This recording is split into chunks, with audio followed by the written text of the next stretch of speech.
Hello everyone, it's me, Juan, Gamer54, back in another video. Today, we're back reacting to MatPat. So, MatPat released another video, and this time it's not about FNAF, so don't even think about it.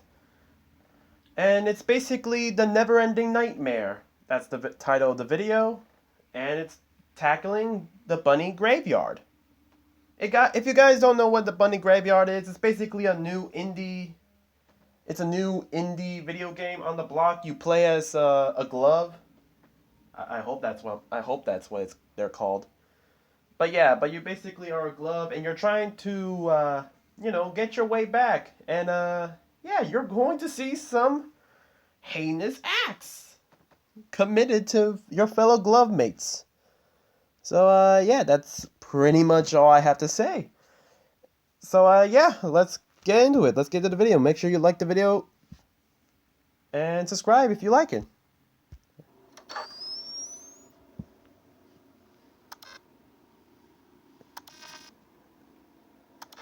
I feel like a jump scare is coming up. Oh, welcome. You look familiar. You must be looking for something. Let me guess. Here for Fury, aren't you? Yes, we are. As expected. Follow me. Oh. Hello, Internet. Oh, I was ready for that, though. Game Theory, the show that's hopping mad for indie horror. I think we can all agree that there's a bit of a checklist to grab an audience's attention these days. Cute visuals, harmless minigames, black goo, the color purple, evil experiments, an adorable animal mascot, extra points if it happens to be a rabbit, and even more points if it's a purple rabbit. It's a tried and true formula at this point. Yep. It's clear that indie devs of the brand new game Bunny Graveyard saw that list and ran with it. I do not have access to it, okay? I think. I saw purple bunny glitches, baby! Check it off on the XYZ Alpha Axis. In the new game, The Bunny Graveyard, we meet a cute rabbit character named Sky, as well as her subservient glove friends, the Handy Pals. It's the Handy Pals. I messed up. To fishing to Punch Out, of all things. Oh, this is Punch Out. All the while collecting mysterious notes as Sky begins to reveal her true colors. She Urple. Oh, you're just a Shadow Bunny now. Shadow Bunny or Shadow Bonnie. Turns out Sky's real name is Sylvie. She's spitting up black goo, creating monsters, and trying to kill us like every good villain does. Eventually, we figure out how to escape. We jump into a purple portal and find ourselves face to face with Sky, the real Sky, and then credits roll. And honestly, that could have been the end of it. A nice, fun, charming little indie horror game experience with a cute art style. But of course, it doesn't end there. Come on, guys. Indie horror, my friends, because just before we manage to escape, Sylvie warns us that this world is not as it seems. Classic indie horror 101. Leave us with a final warning that things aren't what you expect to get us to buy into the sequel and theorize about it. And just like it always does, I fell for the ploy hook, line, and sinker. Every game is legally required to have a fishing minigame. But aside, I gotta tell you, friends, Sylvie wasn't lying. The more of this What do you mean? Graveyard that I dug up, the more I realized that this thing is far from a run-of-the-mill indie game. Nah, we fell for her once, and look what happened. She iced our boys. They were big misdirects, all to hide the truth about what's really going on in this game, which is a lot deeper and a lot more interesting than you'd expect. What you mean? Hop into the void with me, friends, as I reveal the truth of the Bunny Graveyard Chapter 1, and maybe even lay out a few predictions for where I think we're going to be headed next. When you first boot up the game, you start in front of an old computer monitor. On it, there are a few applications like Internet, which there's none of, MS Paint. Brilliant! Can I print it? That was actually a trash can.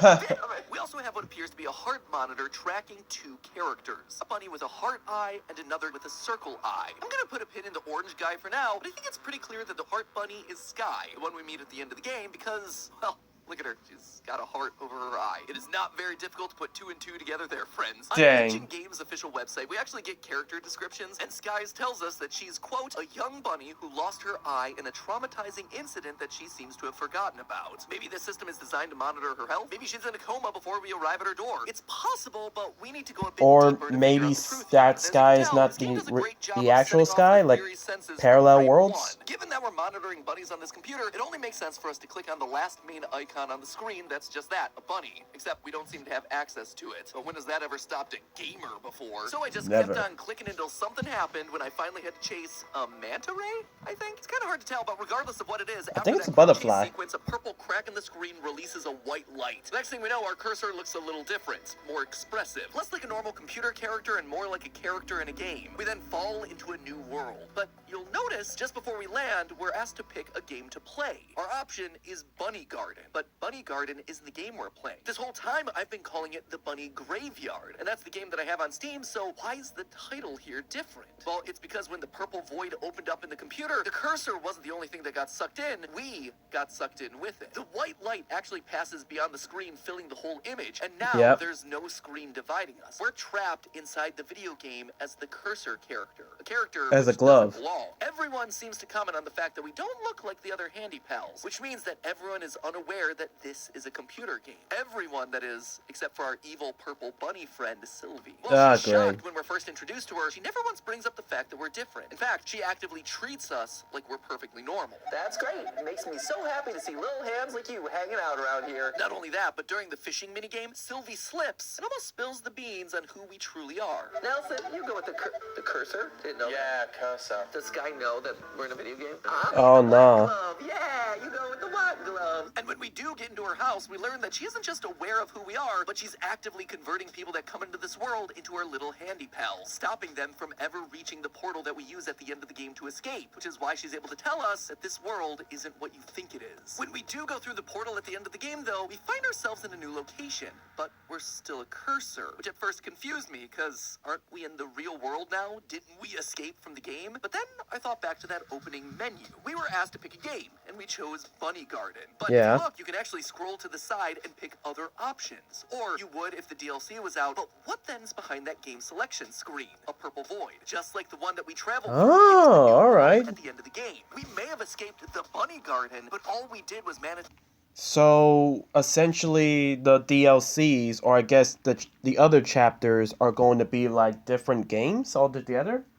Like different connected games? Like, basically, if we got sucked into Super Mario World, we would essentially be sucked into, like, the other games. Like, one moment I'm in Super Mario Brothers, and then the next I'll be in the Super Mario Galaxy.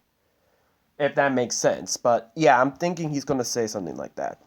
Travel to another game. We're still stuck inside the computer system. We're not out in the real world yet. But wait, if we're still stuck in the game world, then why is Sky here? We were monitoring her heart rate at the start of the game. I assume that this was because of her tragic accident, but if she's here, that would mean that she's also inside of this game? Why? Well, for that, I had to start looking even deeper into the game. And I really do mean into the game, because the answer is actually hidden inside the game's files. Inside, there seems to be almost an entire game's worth of dialogue that just doesn't appear in Chapter 1. It almost looks like dialogue that a player character would say when interacting with the world around them. But we're just a glove. We can't speak. So who's this dialogue coming from? Well, if you look at some of the earliest trailers for the Bunny Graveyard, it looked like originally we were going to be playing as Sky herself within a place called Carrot Town, which then makes cut lines like, remember to consume your carrots responsibly, way more realistic than normal. But the main thing that I found within these cut lines that tells us exactly what's going on here is this one right here. Quote, simulation theory, secrets of the afterlife. Now, for context, there were some data miners that managed to get this build of the game working, and it was shown that this line was being said by Sky after finding some books in her house. Sadly, those videos were taken down because they infringed copyright, which, you know, completely justified there, but it just means that I can't show you, so you're just gonna have to take my word for this evidence point. Wow. What we were able to produce looked identical to some of the trailers that we've seen from before Chapter 1's release. And given that the dialogue is in the game's files, and in that game we play as Sky inside the house from the end of Chapter 1, I have a feeling this might be early hints as to what's going to be happening in Chapter 2.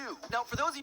So, essentially, we're going to... Somewhere on the line, I don't think, like, Chapter 2, but I feel like a Chapter 3, Chapter 4? Because, I don't know, like, the games these days just tend to have 5 chapters, essentially.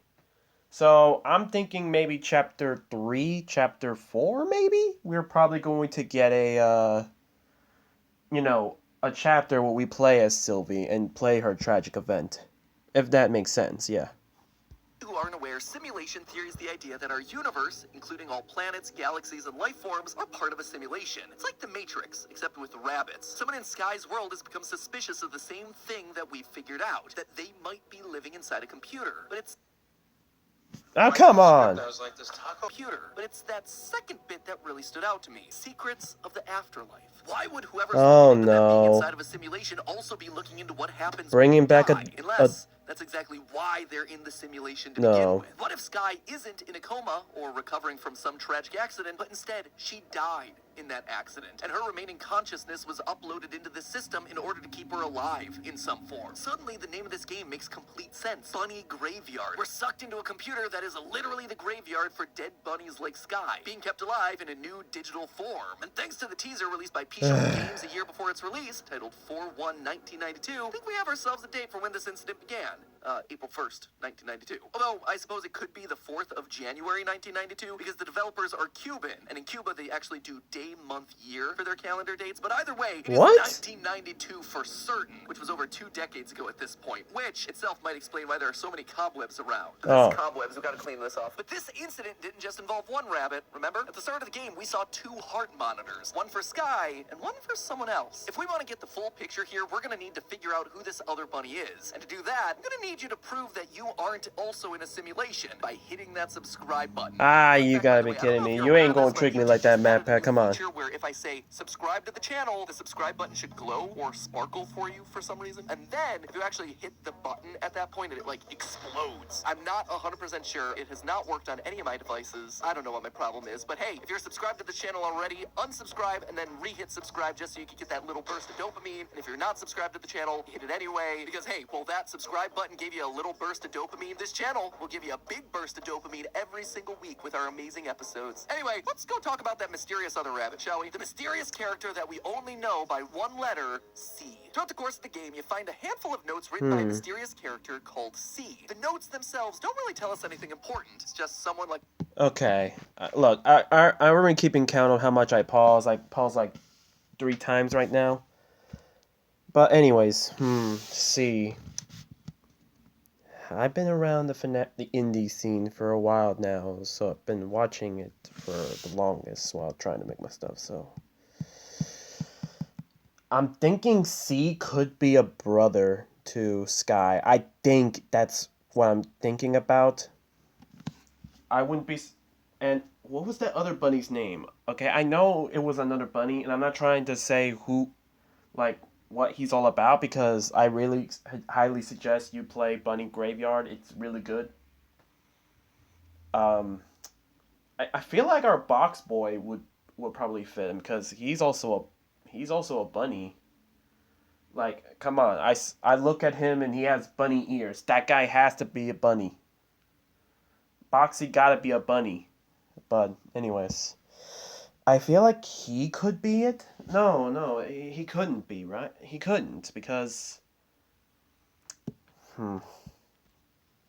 Us exploring this place for the first time and noting down everything they witness. Rabbit-like creatures gardening, the amazing architecture of the maze, the giant fish that tries to kill us later on. But it's not the contents of the notes that are the most interesting. It's the numbers on the top of those notes. These notes are numbered 13 to 16, which is odd since, you know, typically you'd want to start with number 1. But what's strange is that the lowest number 13 is found just outside of the void, while the other higher number notes are found much earlier in the game, further away from the void. 14 is at the start of the labyrinth, 15 is outside Sylvie's garden, and 16 is deep in the forest. It's clear that C is exploring this new world, but unlike us, he didn't arrive from the outside. Instead, I propose that C actually came from within the computer, from within the void. That's why all the notes are in reverse order, and why note 13 says, quote, just arrived at codename Flower. First thoughts, it's too happy looking for my taste. C has been planning on getting here. It has a code name for it and everything. If he's exploring the void, maybe he's in something like a central hub. He can see different cracks like the one that we fell through, or maybe doors like the one that we see in the original so demo. what? And He's so a he's dimension hopper now? code name, which means that notes 1 through 12 are likely C exploring some of the other worlds. Worlds that I'm assuming we're likely to see in future chapters of this game. So who then is this mysterious C? Why are they traveling through the void to the other game worlds? Are they actually our missing second rabbit? Well, I believe the answer to that last one is a decided yes. While there isn't a single character in the game with a name beginning with C, we do have one character that's currently nameless. When you manage to unlock the game's secret ending, you'll be treated to a a new clip of a blindfolded bunny just sitting in the void. Now, just because this is a rabbit in the void doesn't make him see. That would be pretty shallow evidence. So I decided to look outside of the games. And let me tell you, I hit the jackpot. If you go back to Pichon Games' YouTube channel and scroll all the way back to their very first video, you'll find a reveal trailer that gives us everything that we're looking for. In it, we're introduced to Sky's brother,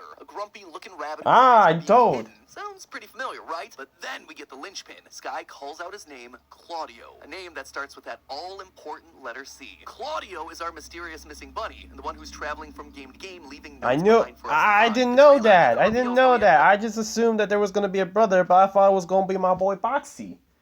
You know, that's my nickname for him. But no, apparently he has a sister. I knew it. So of course, we're pulling into the Spider-Verse. Like, oh no, like Wilson's Kingpin's wife and son got sentenced from Truck Coon, and now someone's trying to bring them back. And I am 100% sure it has to be either a father or mother. I am very much sure. But it would be surprising if it was also the brother. And the reason why the brother is going into dimensions is possibly, you know, I don't know, a way to bring back his sister in some way.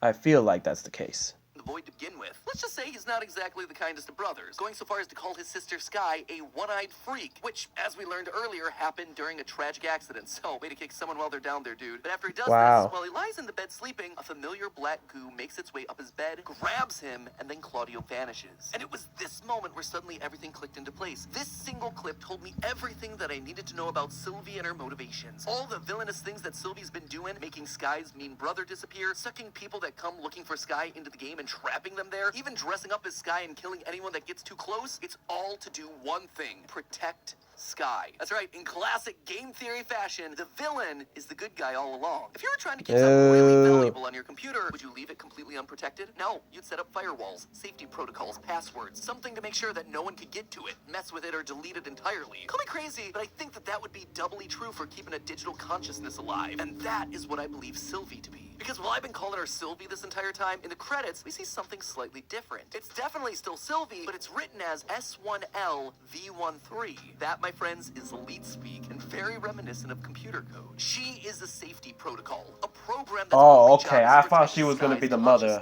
However, that's crazy. She's gone full Ultron on us and decided that everyone and anyone is a potential threat to Sky. That's why in the demo she says, quote, "You're here for her, aren't you?" And we follow a black bunny through the forest to the void, where we get sucked in. She's leading us into a trap so we can't possibly hurt Sky. It's why she dresses as Sky, so when people come into her world looking for the real Sky, they're given a false sense of security. They found who they're looking for. It also allows Sylvie to remove any potential threats from the picture easily, converting all the cursors into handy pals using her corrupted code and getting them to obey her. And if they don't, well, she could just bump them off. But the detail that really seals the deal you did that to my boy. Supports this theory more than anything else, in her character profile on Pichon Games' website, it asks us this, quote, "Why did she pretend to be Sky? And is she really all that bad?" Well, given everything else we've seen from her in the game, yeah, she would seem pretty bad. Yeah, she is. She's doing it for reasons that she believes are good, protecting a poor, helpless rabbit with only one eye. I guess I shouldn't be too quick to judge purple bunnies, but then again, can you blame me? So there you have it, the real I don't blame story you. of the bunny graveyard. A tragic tale of two bunnies fighting for their lives. My in boy some Bonnie's good, simulated though. reality, only for the system designed to protect them to go rogue, killing anyone that comes near and sending one of them hurtling through the void to fend for themselves. But